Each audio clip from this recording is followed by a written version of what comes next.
దూత media power of news. నమస్తే, welcome to దూత మీడియా. నేను పవన్. తెలుగు రాష్ట్రాల్లో సినిమా టికెట్ ధరల పెంపు మరోసారి పెద్ద చర్చనీయాంశంగా మారింది. ఆగస్టు 14, 2025న విడుదల కానున్న కూలీ, వార్ 2 సినిమాలు ఈ వివాదానికి ప్రధాన కారణం. ఈ రెండు డబ్బింగ్ సినిమాలు, అంటే స్ట్రైట్ తెలుగు సినిమాలు కావు. అయినప్పటికీ వీటి టికెట్ ధరలను భారీ మొత్తానికి పెంచేశారు.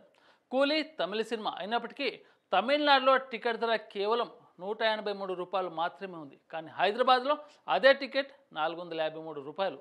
అలాగే వార్ 2 సినిమా ఉత్తర భారత రాష్ట్రాల్లో తక్కువ ధరలకు లభిస్తుండగా తెలుగు రాష్ట్రాల్లో ₹350 నుంచి ₹400 మధ్య ఉంది. ఈ భారీ వ్యత్యాసం సోషల్ మీడియాలో తీవ్ర విమర్శలకు దారితీసింది.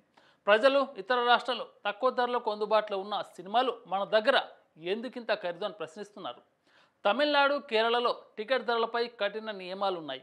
తమిళనాడులో గరిష్ట టికెట్ ధర ₹190గా నిర్ణయించారు. ఇది లియో, జైలర్ వంటి పెద్ద స్థానిక సినిమాలకు ఇదే రూల్ పాటించారు. తమిళనాడు ప్రభుత్వం ఈ సినిమా నియమాన్ని ఎప్పుడూ కఠినంగా అమలు చేస్తూనే ఉంటుంది. అంతేకాదు, చాలా సంవత్సరాలుగా తమిళనాడులో ఒక ప్రత్యేక విధానం అమలులో ఉంది. సినిమా టైటిల్ పూర్తిగా తమిళంలో ఉంటే ప్రభుత్వం ఎంటర్టైన్మెంట్ ట్యాక్స్లో మినహాయింపు ఇస్తుంది. ఈ విధానం 1980 నుంచి అమలులో ఉంది. దీని ఉద్దేశం తమిళ సినిమా ఇండస్ట్రీని ప్రోత్సహించడం, స్థానిక భాషను పరిరక్షించడం. ఉదాహరణకు పొన్నియిన్ సెల్వన్ వంటి సినిమాలు ఈ మినహాయింపు పొందాయి.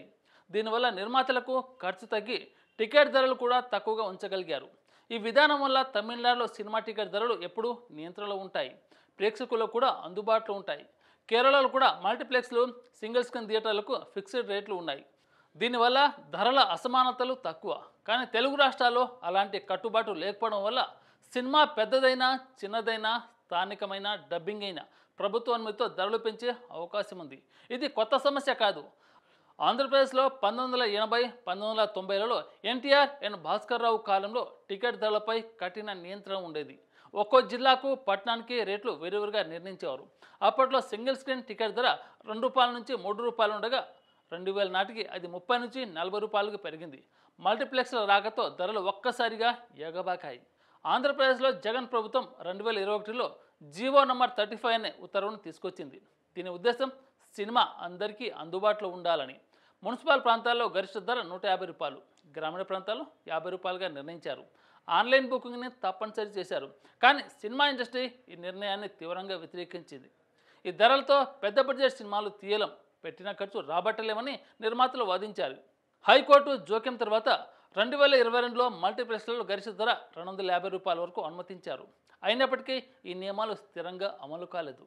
అప్పటి ప్రభుత్వాలు జగన్ సమయంలోనే కఠిన నియంత్రణలను కొనసాగించడం లేదు. దీనికి కారణం ఇండస్ట్రీ ఒత్తిడి, రాజకీయ లాబీ, ఆర్థిక అవసరాలు కావచ్చు.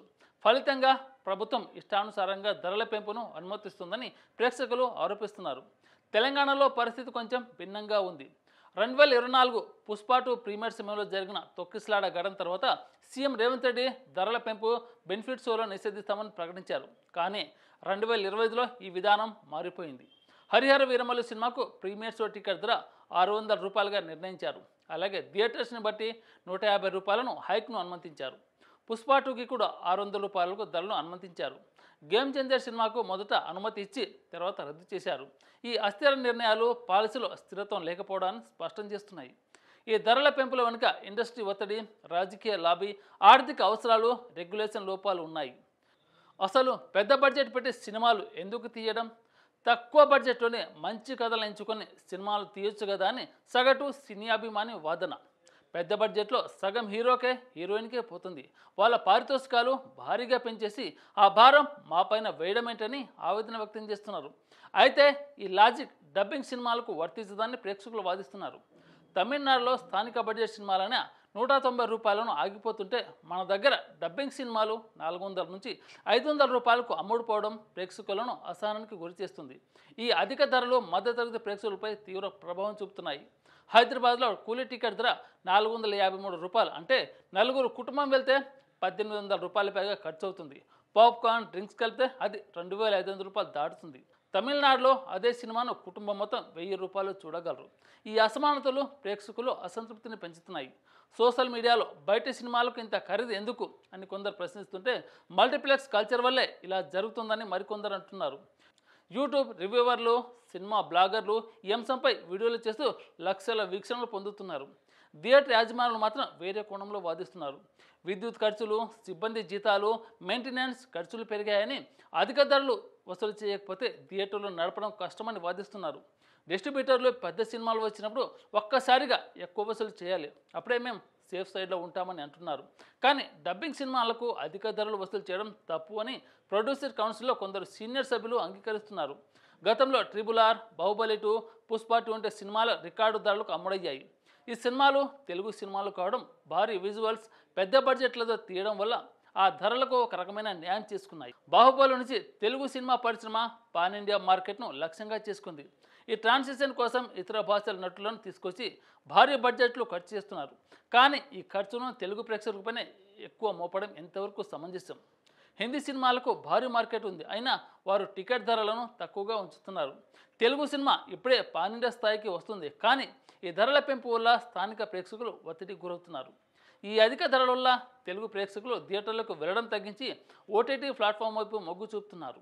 2,500 రూపాయలతో ఒక కుటుంబం సినిమా చూడటానికి ఖర్చు చేస్తే, అదే డబ్బుతో ఓటీటీ సబ్స్క్రిప్షన్ తీసుకుంటే ఏడాది పాటు నచ్చిన సినిమాలు ఎంతమందినైనా ఎన్నిసార్లైనా చూడొచ్చు. సగటు ప్రేక్షకుడు ఇలాంటి ఆలోచనలో ఉన్నాడు. ఈ పరిస్థితి కొనసాగితే థియేటర్లకు ప్రేక్షకులు తగ్గి చివరకు థియేటర్లు మూసుకోవాల్సి వస్తుంది. అయ్యో మొర్రు అని ఎంత మొర పెట్టుకున్నా ఫలితం ఉండదు. ఒకవేళ అలాంటి పరిస్థితి అయితే దానికి కారణం మాత్రం నిర్మాతలు, థియేటర్ యాజమానులు మాత్రమే. టికెట్ ధరలను విపరీతంగా పెంచేది వారే, థియేటర్లు మూతపడతాయనేది ఏడ్చేది కూడా వారే. ముఖ్యంగా సింగిల్ స్క్రీన్ థియేటర్లు ఈ ధరల పెంపు వల్ల తీవ్రంగా నష్టపోతున్నాయి. నిర్మాతలు, డిస్ట్రిబ్యూటర్లు సింగిల్ స్క్రీన్లు చనిపోతున్నాయని ఫిర్యాదు చేస్తున్నప్పటికీ అధిక ధరల వల్ల ప్రేక్షకులు మల్టీప్లెక్స్కు రాకుండా ఓటీటీకి మలుతున్నారు. ఈ విధానం సింగిల్ స్క్రీన్లను మరింత దెబ్బతీస్తుంది. గతంలో తెలుగు ప్రేక్షకులు సినిమాను ఎంతగా ఆదరించినా ఈ అధిక ధరలు వారిని థియేటర్ల నుంచి దూరం చేస్తున్నాయి. ప్రభుత్వం అనుమతుల ప్రక్రియలో పారదర్శకత లేకపోవడం, సేఫ్టీ ఇష్యూల తర్వాత కూడా అధిక ధరలను అనుమతించడం వల్ల ఈ వివాదం మళ్ళీ తలెత్తుతుంది. సినిమా వాణిజ్యపరంగా బలంగా ఉండాలి, కానీ అది అందరికీ అందుబాటులో ఉండాలి. లేకపోతే థియేటర్ కల్చర్ క్రమంగా కొందరికే పరిమితమై సినిమా అనుభవం ఓటీటీకి మాత్రమే సీమితమయ్యే ప్రమాదం ఉంది. ప్రభుత్వం కఠిన నియమాలు అమలు చేసి ధరల నియంత్రణ, పారదర్శకతను కొనసాగితే ప్రేక్షకులు థియేటర్లకు తిరిగి వస్తారు.